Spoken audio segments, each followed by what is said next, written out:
दोस्तों, 2024 की अक्षय तृतीया 10 मई को है और ये अक्षय तृतीया अत्यंत मंगलकारी मानी जा रही है, जो कि विशेष है। आज के इस वीडियो में अक्षय तृतीया की हम 25 खास बातें बताने जा रहे हैं, जो कि आप लोगों को जानना भी बहुत ही जरूरी है। शास्त्रों में अक्षय तृतीया को स्वयं लक्ष्मी दया, अक्षय तृतीया के दिन मांगलिक कार्य जैसे कि विवाह, गृह प्रवेश, व्यापार अथवा उद्योग का शुरू करना अति शुभ फलदायक लक्ष्मी जाता है। सही मायने में अगर देखा जाए तो अक्षय तृतीया अपने नाम के अनुरूप शुभ फल प्रदान करती है। अक्षय तृतीया पर सूर्य व चंद्रमा अपनी उच्च राशि में रहते हैं, तो आपको भी जानना बहुत जरूरी है। अक्षय तृतीया की 25 खास बातों को आप में से अधिकतर लोगों को ये लग रहा तृतीया बस एक त्योहार की तरह ही तिथि होती है, परंतु मैं आप लोगों को बताना चाहूंगा, अक्षय तृतीया कोई साधारण तिथि नहीं है। अक्षय तृतीया के दिन जो भी कार्य करते हैं, जो भी वाहन खरीदते हैं, जो भी शुभ कार्य करते हैं, उसमें अक्षय हो जाता है, अर्थात वो समाप्त ना होने वाला हो जाता है। दोस्तों, कमेंट बॉक्स में जय माता लक्ष्मी लिखना ना भूले। माता लक्ष्मी आपका कल्याण करें। दोस्तों, अक्षय तृतीया के दिन माता लक्ष्मी मानव के द्वार पर धन देने स्वयं आती है। दोस्तों, अक्षय तृतीया के दिन क्या खरीदना चाहिए? तो अधिकतर लोग नए वाहन अक्षय तृतीया के दिन लेना शुभ मानते हैं। इस दिन गृह प्रवेश करना भी शुभ होता है। इस दिन आप अगर नए घर में प्रवेश करना चाहते हैं तो दिल खोलकर प्रवेश करें। आभूषण इत्यादि जैसे जो भी शुभ कार्य खरीदने के लिए होते हैं, बहुत ही शुभ माने जाते हैं। मान्यता है कि इस दिन सबके जीवन में अच्छा भाग्य और ये अक्षय तृतीया लाती है। इसे लोग जमीन जायदाद संबंधित जैसे कि शेयर मार्केट है, जो भी शुभ कार्य उसमें निवेश करते हैं, नया बिजनेस शुरू करना चाहते हैं, तो अक्षय तृतीया का दिन बहुत ही शुभ लक्ष्मी जाता है। जैसे कोई भी आप शुभ कार्य करना चाहते हैं, दुकान की अगर ओपनिंग करना चाहते हैं तो अक्षय तृतीया के दिन कर सकते हैं। इस दिन ओपनिंग करते हैं तो आपके कारोबार में आपको काफी उन्नति मिले। अक्षय तृतीया के विषय में मान्यता है कि इस दिन जो भी काम किया जाता है उसमें बरकत होती है, यानी इस दिन जो भी अच्छा काम करेंगे उसका फल कभी समाप्त नहीं होता। अगर कोई बुरा काम करेंगे तो उस काम का परिणाम भी कई जन्मों तक पीछा नहीं छोड़ता। इसलिए अक्षय तृतीया के दिन बुरा काम करने से हमें बचना चाहिए। दोस्त, धरती पर देवताओं ने 24 रूपों में अवतार लिया था। इसमें छठा अवतार भगवान विष्णु जी का स्वरूप लक्ष्मी जाता है। भगवान विष्णु ने 24 लिए थे, जिसमें छठा स्वरूप परशुराम जी का लक्ष्मी जाता है। तो दोस्तों, पुराणों में उनका जन्म अक्षय तृतीया को ही बताया है। अक्षय तृतीया के दिन ही भगवान जो परशुराम है, इनका जन्म हुआ था। इस दिन भगवान विष्णु के चरणों से धरती पर गंगा अवतरित हुई थी। सतयुग, द्वापर व त्रेता के प्रारंभ की गणना भी इसी दिन से होती है। शास्त्रों में ये भी मान्यता है कि इन्हें व्यापारिक रूप से दिया गया, जिसके कारण अक्षय तृतीया के मूल उद्देश्य से कर लोग खरीदारी में लगे हुए हैं। दोस्त, वास्तव में ये वस्तु खरीदने का दिन नहीं, बल्कि वस्तु खरीद करके अपना संचित धन खर्च करने का ये नया दिन होता है। इस दिन जितना ज्यादा हो सकेगा जो है धन को संचित करके रखें। इस दिन हमें खर्च करने से बचना चाहिए। इस दिन अगर आप धन संचित करते हैं तो वह अक्षय हो जाता है, अर्थात वो समाप्त नहीं होता। धर्मशास्त्रों में लिखा है कि वैशाख के समान कोई मांस नहीं, सतयुग समान कोई युग नहीं, वेद के समान कोई शास्त्र नहीं और गंगा जी के समान कोई तीर्थ नहीं, और इसी तरह अक्षय तृतीया के समान कोई तिथि नहीं। इस दिन जो भी चीजों की खरीदारी करते हैं वह अक्षय हो जाता है, ना समाप्त होने वाली हो जाती है। दोस्त, वैशाख मास की विशेषता में इसमें आने वाली जो अक्षय तृतीया है, इसे आंसुना हो जाती है। वैशाख मास की शुक्ल पक्ष की तृतीया को मनाए जाने वाले इस पर्व का उल्लेख विष्णु मत्स्य पुराण, नारदीय पुराण तथा भविष्य पुराण आदि में स्पष्ट लिखा हुआ है। इसके बारे में आप जान सकते हैं। जो अक्षय तृतीया होती है, ये जो समय है, ये अपनी योग्यता को निखारने का और अपनी क्षमता को बढ़ाने का उत्तम दिन होता है।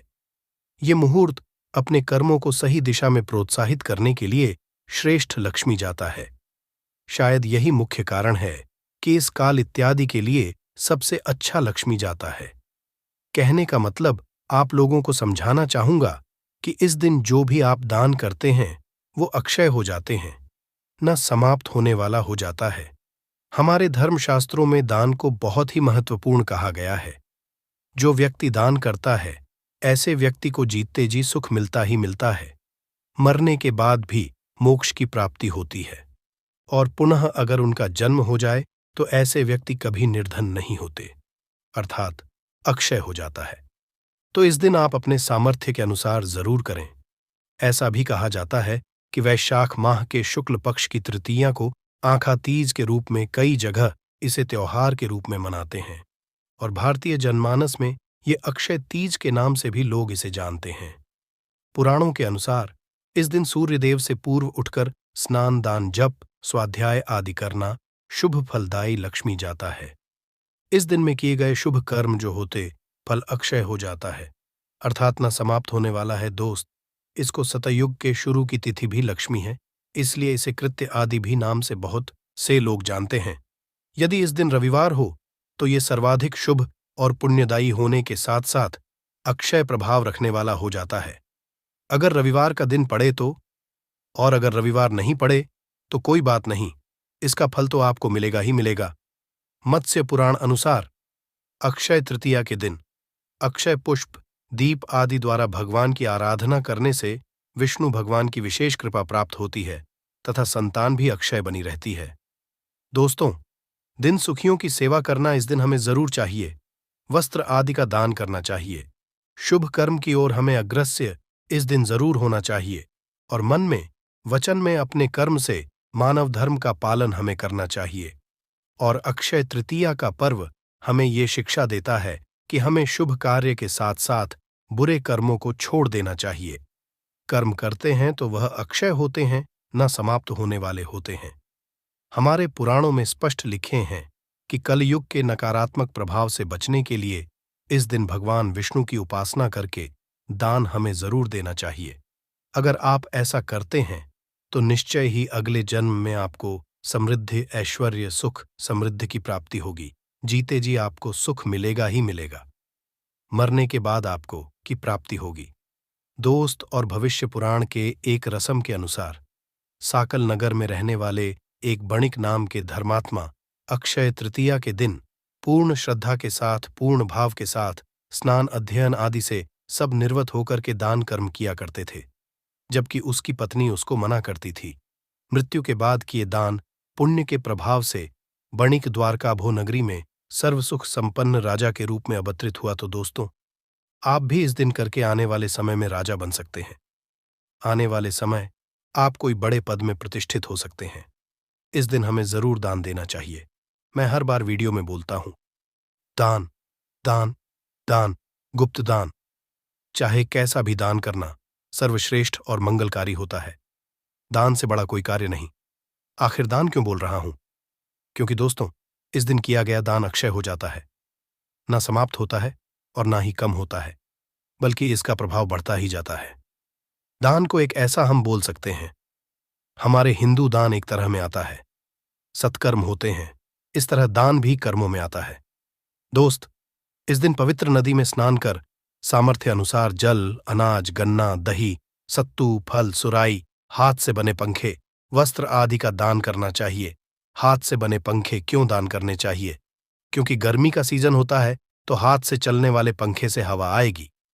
तो दोस्तों, ये आपके जीवन के सारे कष्ट को मिटाने का काम करता है। दिन फल का भी दान कर सकते हैं, फल के बहुत ही शुभ और मंगलकारी लक्ष्मी जाता है। दोस्तों, यदि अक्षय तृतीया रोहिणी नक्षत्र में आए तो इस दिन की महत्वता हजारों गुना ज्यादा बढ़ जाती है।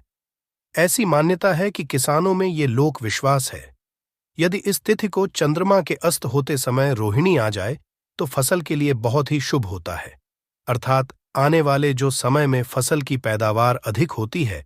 ऐसा भी लक्ष्मी जाता है कि माता के पुत्र परशुराम और ब्रह्मा के पुत्र अक्षय कुमार का जन्म इस दिन हुआ था, इसलिए इस दिन को अक्षय तृतीया के नाम से मनाया जाता है, और इस दिन को बहुत ही ज्यादा कल्याणकारी लक्ष्मी जाता है। धन और भौतिक वस्तु की प्राप्ति तथा भौतिक उन्नति के लिए इस दिन का विशेष महत्व है। तो इस दिन धन प्राप्ति के मंत्र का जाप करते हैं, बहुत ही जल्दी प्रभाव दिखाते हैं। आपके जीवन में धन दौलत सब ये देना शुरू कर देते हैं, अनुष्ठान करते हैं, उपासना करते हैं, तो ये भी इस दिन बहुत प्रभावी होते हैं। दोस्त, तो स्वर्ण, रजत, आभूषण, वस्त्र, वाहन, संपत्ति क्रिया विक्रय करने के लिए ये दिन बहुत ही अच्छा लक्ष्मी जाता है। बिना पंचांग देखे इस दिन स्वर्ण की खरीदारी कर सकते हैं, किसी भी तरह के वाहन की खरीदारी कर सकते हैं, वस्त्र की खरीदारी कर सकते हैं, जमीन जायदाद है, आप इसकी खरीदारी कर सकते हैं।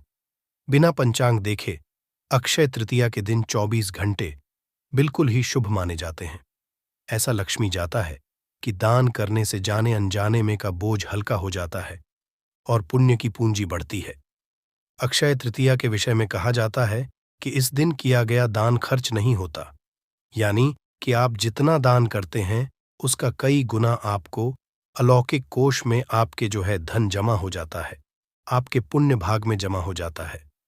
दोस्त, मृत्यु के बाद जब अन्य लोक में जाना पड़ता है तब उस धन से दिया गया दान भिन्न रूपों में हमें दान होता है। पूर्व जन्म से लेकर के धरती पर आते तक जब भी जमा हुआ धन होता है उसी कारण हमें भौतिक सुख, सुविधा एवं वैभव की प्राप्ति होती है। तो इस दिन सोना, चांदी, भूमि, पंखा, जल, सत्तू, जौ, छाता, वस्त्र, कुछ भी आप जो सामर्थ्य है वो जरूर दान करें, ये अक्षय हो जाता है। इसी साल इस तिथि को चारों धामों में से उल्लेखनीय एक धाम भगवान श्री बद्रीनाथ के जो पट है दोस्तों, इस खुलते हैं, अक्षय तृतीया के दिन खुलते हैं और अक्षय तृतीया को ही वृंदावन में श्री बांके बिहारी जी के दर्शन भी वर्ष में एक बार होते हैं। तो दोस्तों, कहीं ना कहीं जो अक्षय तृतीया है हमारे हिंदू धर्म में हमारे लिए बहुत ही शुभ दिन है। बड़े से बड़ा करोड़पति व्यक्ति अक्षय तृतीया का दिन कभी नहीं भूलता और आप भी अक्षय तृतीया का पर्व खुशी से मनाइए। इस दिन हमें शुभ कर्म जरूर करने चाहिए। अक्षय तृतीया के दिन जो व्यक्ति का दान करते हैं ऐसे व्यक्ति हमेशा के लिए जीवन में किसी भी तरह के कष्ट एवं परेशानी से मुक्ति पा जाते हैं। इस दिन अगर जो भी व्यक्ति अन्न दान करते हैं तो उन्हें जीते जी सुख मिलते हैं, मृत्यु के उपरांत भी उन्हें परम धाम की प्राप्ति होती है। तो दोस्तों, आपको इस वीडियो में हमने आप लोगों को 25 अक्षय तृतीया के बारे में ऐसी शुभ जानकारी बताई है जो जानकारी आपके जीवन में काफी प्रगति करेंगी, आपको जीवन में काफी राह दिखाएं। दोस्तों, अगर आप सच्चे दिल से माता लक्ष्मी को अपने घर पर बुलाना चाहते हैं तो कमेंट बॉक्स में लिखें, जय माता लक्ष्मी। गर्मियों का धनतेरस कहा जाता है। कहा जाता है वैशाख की तरह कोई माह नहीं, सतयुग की तरह कोई युग नहीं, वेद की तरह कोई शास्त्र नहीं और गंगा की तरह कोई तीर्थ नहीं, और इसी तरह अक्षय तृतीया की तरह कोई दूसरी तिथि है नहीं। अक्षय मतलब कि कभी ना नष्ट होने वाली तिथि, और अक्षय तृतीया को सर्वश्रेष्ठ मुहूर्त कहा गया है। शास्त्रों में इस तिथि को स्वयं सिद्ध मुहूर्त समझा गया है। अक्षय तृतीया पर सुख समृद्धि के लिए सोना चांदी खरीदना शुभ समझा जाता है। इस दिन सोना चांदी हीरा खरीदने से हम हमेशा के लिए अक्षय होते हैं, इसलिए इसे समृद्धि देने वाली तिथि भी कहा जाता है। तो दोस्तों, आज हम बात करेंगे अक्षय तृतीया कब है, 10 मई या 11 मई, और साथ ही जानेंगे अक्षय तृतीया का पर्व इतना महत्वपूर्ण क्यों कि इसे गर्मियों की धनतेरस कहा जाता है। इसके शुभ योग, पूजा विधि के बारे में, इस दिन क्या करें क्या ना करें, इस दिन किस चीज की खरीदारी करनी चाहिए और इस दिन किए जाने वाले कुछ चमत्कारी उपायों के बारे में आज की वीडियो में हम आपको अक्षय तृतीया से संबंधित पूरी जानकारी देने वाले हैं। आपको कहीं और जाने की जरूरत नहीं है। बहुत शर्त यह है कि आपको वीडियो पूरा देखना है, बिल्कुल भी बीच में स्किप करके नहीं देखना है, क्योंकि आधा अधूरा ज्ञान हमेशा हानिकारक होता है।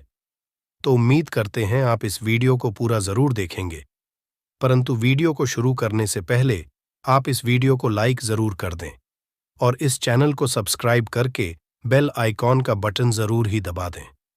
दोस्तों, हमारे शास्त्रों में 3 अबूझ मुहूर्त बताए गए हैं जिस दिन आप किसी ज्योतिष से पूछे बिना कोई भी शुभ कार्य हो, 16 संस्कार हो कर सकते हैं। सबसे पहला, चैत्र शुक्ल पक्ष की प्रतिपदा मतलब गुड्डी पड़वा। दूसरा, विजयदशमी। तीसरा, अक्षय तृतीया मतलब आँखा तीज का दिन। और चौथा, शुक्ल कार्तिक शुक्ल पक्ष, चंद्रमा का आधा भाग। इन तिथियों पर सूर्य और चंद्रमा अपनी उच्च राशियों में रहते हैं, और इन्हीं तिथियों से सतयुग हो, द्वापर, त्रेता हो, इनके शुरुआत की गणना की गई है। इन्हें चिरंजीवी तिथि भी कहते हैं, क्योंकि विशेष रूप से आखा तीज को, क्योंकि अष्ट चिरंजीवियों में से एक भगवान श्री परशुराम जी का जन्म इसी दिन हुआ था। धर्म की रक्षा के लिए भगवान विष्णु ने अनेक अवतार लिए, जिसमें नरनारायण, हरिगिरि, परशुराम, 3 अवतार, पवित्र अवतार। अक्षय तृतीया को ही उदय हुए। अक्षय तृतीया के दिन माता गंगा का पृथ्वी पर अवतरण हुआ था। गंगा के अवतरण से राजा सागर के 60,000 पुत्रों को मुक्ति मिली थी और मां पार्वती जी ने आज के दिन ही देवी अन्नपूर्णा का अवतार लेकर भगवान शिव को भिक्षा दी थी। माता अन्नपूर्णा ने इसी दिन समस्त विश्व के भरण पोषण का भार भी संभाला था। धन धान्य की हासिली के लिए किए जाने वाले कनकधारा स्तोत्र की रचना भी आदि शंकराचार्य के द्वारा इसी दिन की गई थी।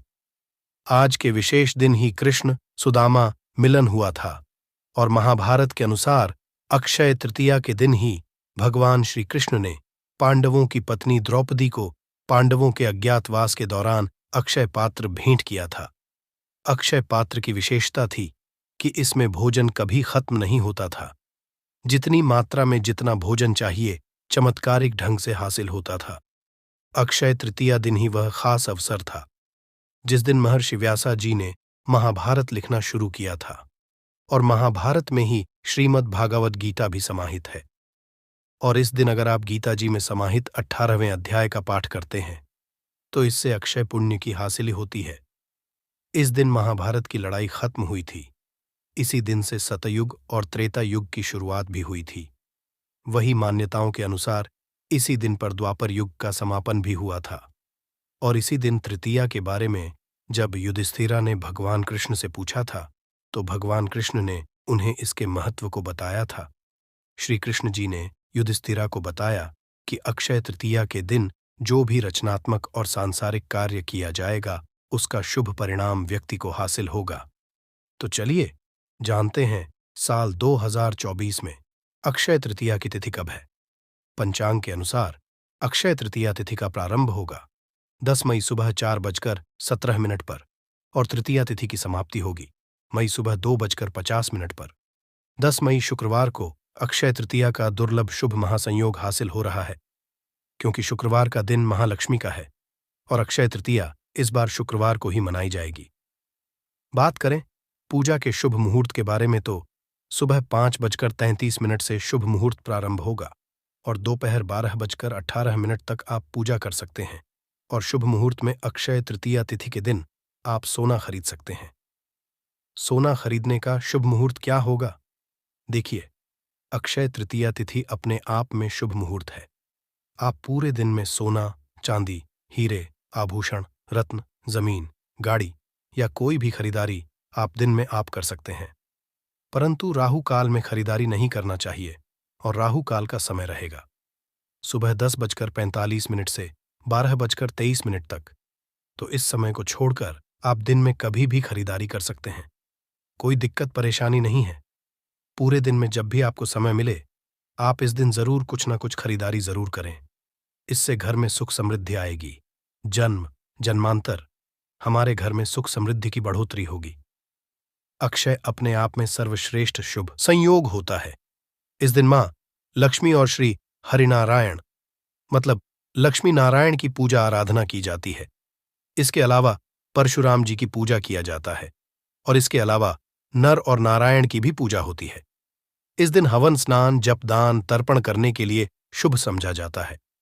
इस दिन सोना खरीदने से मां लक्ष्मी की कृपा बनी रहती है। इस दिन हिंदू धर्म में आस्था रखने वाले लोग शुभ कार्य प्रारंभ करते हैं। इसके साथ ही नई चीजों की खरीदारी का भी इस तिथि पर बड़ा महत्व है। ऐसा समझा जाता है कि इस दिन खरीदारी और खासकर सोना खरीदने से घर में कभी भी धन धान्य की नहीं होती। ये दिन आपके आध्यात्मिक उत्थान के लिए भी बहुत शुभ समझा जाता है। अगर आप इस दिन प्रभु का ध्यान करते हैं तो आपको उनका आशीर्वाद हासिल होता है। इस दिन दान करने से भी आप जीवन में सुख समृद्धि हासिल कर सकते हैं। कोई भी नया काम हो, नया घर हो, नया कारोबार हो, इसको शुरू करने से उसमें बरकत मिलेगी, ख्याति मिलेगी। पंचांग देखे बिना ही आज के दिन कोई भी शुभ और मांगलिक कार्य जैसे विवाह, गृह प्रवेश, वस्त्र आभूषणों की खरीदारी, भूखंड, वाहन, कोई भी चीज की खरीदारी, कोई जमीन, जायदाद, कोई नए कपड़े, कोई भी आभूषण, कोई नई संस्था की स्थापना, कोई समाजवादी की स्थापना, कोई उद्घाटन करना सभी श्रेष्ठ रहता है। मांगलिक कार्यों की शुरुआत के लिए अति उत्तम दिन है और इस दिन जो भी आप काम करेंगे इसमें खूब बरकत होगी। आज के दिन अपने कर्म हो, सेवा हो, दान से मनुष्य धर्म का पालन करना चाहिए। इस दिन पितरों के निमित्त कहीं पर भी भोजन दान करें। आश्रमों में आप भोजन अनाज का दान कर सकते हैं। आप किसी गरीबों के आश्रम जा सकते, अंधों के आश्रम जा सकते हैं, वहां भोजन करा सकते हैं। तर्पण कराइए, अपने पितरों के निमित्त पिंड दान कराइए, इसे अक्षय फल हासिल होते हैं। आज के दिन गंगा स्नान या कोई भी तीर्थों में स्नान भी करना चाहिए। इसे जो भी पाप करते हैं वह समस्त पाप आपके नष्ट हो जाते हैं। दोस्तों, इस दिन जौ का दान करना चाहिए। 1 मुट्ठी जौ कम से कम आप दान कीजिए। इससे स्वर्ण दान का महत्व तो स्वर्ण तो आप दान नहीं कर सकते, तो धरती का प्रथम अन्य जौ समझा गया है और जौ के दानों को स्वर्ण के दानों के बराबर समझा जाता है। तो आज के दिन 1 मुट्ठी जो कभी अगर आप दान कर लेते हैं तो भी स्वर्ण दान के बराबर फल हासिल कराता है। इस दिन आप जो पंखा, छाता, जलस्तु, फल, वस्त्र, किसी भी चीज का दान कर सकते हैं। भूमि दान का भी महत्व होता है, परंतु भूमि हर किसी के बस की नहीं होती है, तो आप कम से कम 1 मुट्ठी चावल ही दान कीजिए, पर कीजिए जरूर अक्षय तृतीया के दिन। मां पार्वती, नर नारायण की पूजा का विधान है और अक्षय तृतीया के दिन ही चारों धामों में से एक श्री बद्री नारायण के पट खुलते हैं। और आपको बता दूं, वृंदावन में जो कि बिहारी जी का मंदिर है, उस दिन सिर्फ आज के दिन ही आपको श्री विग्रह के चरणों के दर्शन होते हैं, नहीं तो पूरे साल वो कपड़ों से ढके हुए रहते हैं। तो आज के दिन इसका महात्म्य है, तो खास जान जाएं कि चमत्कारी तिथि है और इसका फायदा आपको उठाना है। इससे पहले किस किस ने उठाया और इसका क्या महात्म्य है, तो छोटी सी कथा बताता हूं। प्राचीन काल में एक सदाचारी और देव ब्राह्मणों में श्रद्धा रखने वाला एक धर्मदास नाम का एक वैश्य हुआ करता था। उसका परिवार बड़ा था और वह सदैव बहुत व्याकुल रहता था।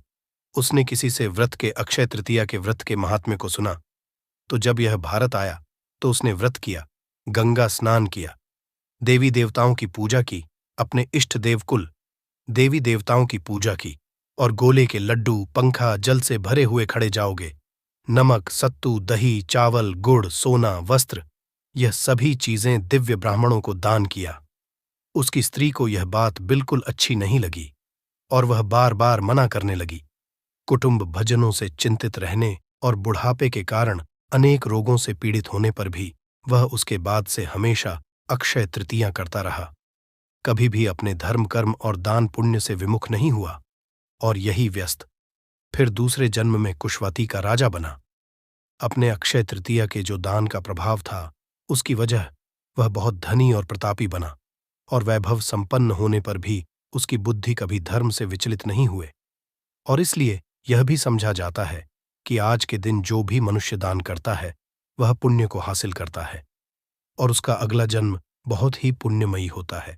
साथ ही साथ यह खास दिन में आप अपने जो स्वजन हैं, जो पुत्रगण हैं, उनके द्वारा अगर कोई पाप किया गया है, जाने अनजाने अपराध है, या फिर आपने स्वयं नहीं, आपके परिवार में किसी ने जाने अनजाने अपराध किया है, तो सच्चे मन से इस दिन ईश्वर से आप क्षमा प्रार्थना करते हैं, तो भगवान आज के दिन सभी के अपराधों को क्षमा करते हैं और आपको सद्गुण प्रदान करते हैं।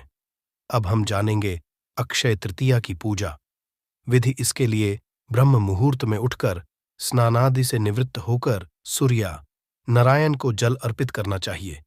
अपने घर के में आप चौकी लगाकर पूजा कर सकते हैं या अपने नजदीक के कोई भी श्री हरि नारायण के मंदिर में कलश की स्थापना करके पूजा संपन्न कर सकते। अक्षय तृतीया की पूजा आराधना में कलश की स्थापना का अत्यंत महत्वपूर्ण स्थान है। मतलब आप कलश स्थापना के बगैर अक्षय तृतीया की पूजा विधि को संपन्न नहीं कर सकते हैं। कलश की स्थापना करके विधि विधान से लक्ष्मी नारायण की पूजा करके धूप दीप करके महालक्ष्मी और श्री हरि विष्णु के मंत्रों का जाप जरूर करना चाहिए। खीर का भोग अर्पित करें, सफेद मिठाई या दूध से निर्मित मिठाई का भोग लगाना उत्तम होता है। अपने सामर्थ्य के अनुसार और सच्ची श्रद्धा भक्ति से आपको भोग लगाना चाहिए। श्री हरि नारायण आपके भोग को जरूर ही स्वीकार करेंगे। इसके बाद आप आरती करके क्षमा याचना कर लीजिए। क्षमा याचना करना अत्यंत आवश्यक होता है, क्योंकि अगर हमारे से पूजा में कोई भी भूल चूक गलती होती है, उसे हमें तत्काल पूजा के समय पूजा आरती करने के बाद भगवान जी से क्षमा याचना मांग लेते हैं, तो हमारी पूजा में जो भी गलती हुई है, भूल चूक हुई है, उसके लिए हमें प्रभु जी जरूर क्षमा कर देते हैं। अक्षय तृतीया में दान पुण्य का अत्यंत महत्वपूर्ण स्थान है। आप किसी भी चीज का दान कर सकते हैं, जो भी आपका है उसके अनुसार आप दान कर सकते हैं, परंतु इस दिन जल से भरा कलश जरूर दान करना चाहिए। एक कलश में जल भरकर उसमें थोड़ी चीनी शक्कर डालकर मीठा जलकर कि किसी भी ब्राह्मण को दक्षिणा के साथ दान कर देना चाहिए। इससे आपके जीवन में सुख समृद्धि आएगी। साथ ही आपके जीवन में अगर आर्थिक तंगी है तो उससे भी छुटकारा आपको मिल जाएगा। तो आप जानते हैं इस दिन क्या करना चाहिए? दोस्तों, अक्षय तृतीया का दिन लक्ष्मी को प्रसन्न करने का दिन कहा जाता है। अगर इस दिन लक्ष्मी के मंत्रों का हम अधिक से अधिक जाप करते हैं तो इससे हमें जन्म जन्मांतर के लिए महालक्ष्मी की कृपा हासिल होती है। इस दिन महालक्ष्मी श्री हरि नारायण के पूजा पाठ करके विष्णु सहस्त्र नाम का हमें पाठ करना चाहिए। इस दिन श्री सूक्त या कनक धारा का पाठ भी कर सकते हैं। कोई भी महालक्ष्मी के मंत्र का जाप आप कर सकते हैं। महालक्ष्मी का बीज मंत्र है ओम महालक्ष्मी नमः। आप इस मंत्र का जाप 108 की संख्या में अधिक से अधिक करके अपने जीवन का उद्धार कर सकते हैं, जीवन में सुख और खुशियां ला सकते। तो आप जरूर उस दिन इस मंत्र का जाप करिए। आपके घर के आसपास जो भी मंदिर है, देवी देवताओं का मंदिर है, उनकी पूजा आराधना जरूर करनी चाहिए। दीपदान करिए। शिवालय जाकर पंचामृत से शिवजी का अभिषेक जरूर करना चाहिए। गंगा जल से आप विशेष रूप से अभिषेक करिए, क्योंकि इस दिन शिव जी का आप पंचामृत गंगा जल से अभिषेक करते हैं तो 100 पूजा के बराबर समझा जाता है। आपको आर्थिक तंगी है तो आप गन्ने के रस से शिव जी का अभिषेक करें और शिव तांडव का पाठ करिए। इस तरीके से आप भोलेनाथ जी से प्रार्थना करें कि मेरे घर में महालक्ष्मी का वास हो, स्थायी रूप से महालक्ष्मी वास करें। मेरे घर में तो यह कार्य अक्षय तृतीया पर आपको जरूर करना चाहिए, परंतु ऐसे कुछ कार्य ऐसे होते हैं जो कि अक्षय तृतीया पर हमें भूल कर भी नहीं करना चाहिए। शास्त्रों में कहा गया है कि कर्म हम करते हैं, सभी कर्म अक्षय फल प्रदान करने वाले होते हैं। जो भी हम अच्छा बुरा करते हैं वह सब कुछ संचय हो जाता है। इस दिन किसी भी प्रकार से किसी को भी कष्ट नहीं पहुंचाना चाहिए, चोरी नहीं करना चाहिए, झूठ नहीं बोलना चाहिए, सभी जीवों पर दया करना चाहिए, क्रोधित नहीं होना चाहिए, निंदा भी नहीं करना चाहिए, किसी को अपशब्द नहीं बोलना चाहिए। कोई भी कुछ भी आपसे मांगे तो जरूर देना चाहिए, क्योंकि क्या पता किस भेष में आपको नारायण मिल जाए, उसे कुछ न कुछ जरूर देना चाहिए। आज के दिन तामसिक भोजन नहीं करना चाहिए। तामसिक भोजन में लहसुन, प्याज, मांस, मदिरा, बीड़ी, सिगरेट, इस तरह का कोई भी चीज आपको तामसिक भोजन ग्रहण नहीं करना चाहिए। आप सात्विक भोजन बनाकर स्वयं और परिवार को ग्रहण करना चाहिए। इस दिन शुद्ध शाकाहारी सात्विक भोजन बनाकर भगवान को भोग अर्पित उसके बाद स्वयं अपने परिवार के साथ ग्रहण करिए। इससे महालक्ष्मी श्री नारायण की कृपा आप पर सदा सदा के लिए बनी रहेगी। परिवार हमेशा सुरक्षित रहेगा, सारी मनोकामनाएं पूरी होगी, आर्थिक स्थिति मजबूत होगी, सफलता की हासिली होगी। आज का दिन बहुत श्रेष्ठ है, ताकि मैं आपको एक महा उपाय बता रहा हूं। अगर आप यह उपाय अक्षय तृतीया के दिन कर लेते हैं तो महालक्ष्मी की कृपा बरसने से आपके पर कोई नहीं हो सकता है। अक्षय तृतीया के दिन माता लक्ष्मी को गुलाब का या फिर आप कमल का फूल अर्पित करिए। गुलाबी रंग के पीले रंग के कपड़े पहनकर पूजा करें। साथ ही मोती या फिर स्फटिक की माला से आप महालक्ष्मी का कोई भी बीज मंत्र का जाप करिए। अक्षय तृतीया के दिन गणेश जी के बाल स्वरूप को घर लेकर आए और अपने घर के मुख्य द्वार पर लगा दें। अगर आप ऐसा कर लेते हैं तो मां लक्ष्मी स्वयं आपके साथ गणेश जी के साथ विराजमान हो कि आपके घर में हमेशा हमेशा के लिए निवास करते हैं। उस दिन माता लक्ष्मी का श्री हरि विष्णु का प्रिय भोग चावल की खीर का भोग लगा दीजिए। साथ में आप केले जरूर चढ़ाएं, क्योंकि पीला रंग अति प्रिय है। तो आप इस दोनों कार्य को जरूर करें। व्यापार, फैक्ट्री, नौकरी, दुकान या कुछ भी ना चल रहा, चारों तरफ से नुकसान ही नुकसान हो रहा हो, तो आपको यह एक उपाय केवल एक दिन कर लेना है। और गुरुजी ने कहा कि आप कुछ ही दिनों में देखेंगे कि आपके जीवन में कितना बड़ा चमत्कार हुआ है। धन हासिली के नए नए मार्ग बन जाते हैं, जीवन की सारी बाधाएं समाप्त हो जाती हैं और आपको सुख समृद्धि की हासिलें होती है। तो चलिए जानते हैं इस विषय उपाय के बारे में, परंतु उससे पहले एक निवेदन है कि अगर आप चैनल पर नए हैं तो कृपया चैनल को सब्सक्राइब जरूर कर लें और कमेंट बॉक्स में जय मां लक्ष्मी जरूर लिखें। माता लक्ष्मी दोस्तों, हम लोग अक्सर खाना थोड़ा ज्यादा ही बनाते हैं और फिर कुछ खाना बच भी जाता है। सब्जी या ग्रेवी अक्सर खत्म हो जाती है और केवल रोटी बच जाती है। अगले दिन बासी रोटियों को घर के सदस्य या बच्चे खाने कतराते हैं। अगर आपके में भी ऐसा होता है तो ये जानकारी आपको हिलाकर रख देगी। अगर आप भी ऐसी रोटी खाते हैं तो आपको मालामाल होने से कोई भी नहीं रोक सकता। इसी के साथ ही इस वीडियो में हम जानेंगे कुछ ऐसी गलतियों के बारे में जो अगर आपके घर में भी महिलाएं करती हैं तो आज ही बंद कर दें, वरना पूरा घर हो जाएगा नष्ट। तो पूरी जानकारी के लिए इस वीडियो को अंत तक जरूर देखिएगा दोस्तों। रसोई घर में ये गलती कभी भी नहीं करनी चाहिए। यकीन शास्त्रों द्वारा रसोई में इन गलतियों को करने वाला व्यक्ति हर हाल में वह निर्धन हो जाता है, उसे गरीबी का सामना करना पड़ता है, पूरे परिवार को इसका खामियाजा भुगतना पड़ता है। शास्त्रों में स्पष्ट बताया गया है कि जिस घर में मां अन्नपूर्ण जी का वास हो जाए तो मां के साथ साथ सभी देवी देवता एक साथ निवास करते हैं। ऐसा करने वालों के घर में अनाज का भंडार धन दौलत से भरा रहता है। जिस भी व्यक्ति के घर में ये गलतियां अगर होती तो इसे आप मामूली ना समझे और ना ही नजरअंदाज करने की गलती करें। आपका पूरा घर निधन हो सकता है। दोस्तों, व्यक्ति अगर जीवन में सफलता करना चाहता है तो उसके लिए सबसे ज्यादा जरूरी है उसके स्वास्थ्य का सही होना और उसका शरीर अगर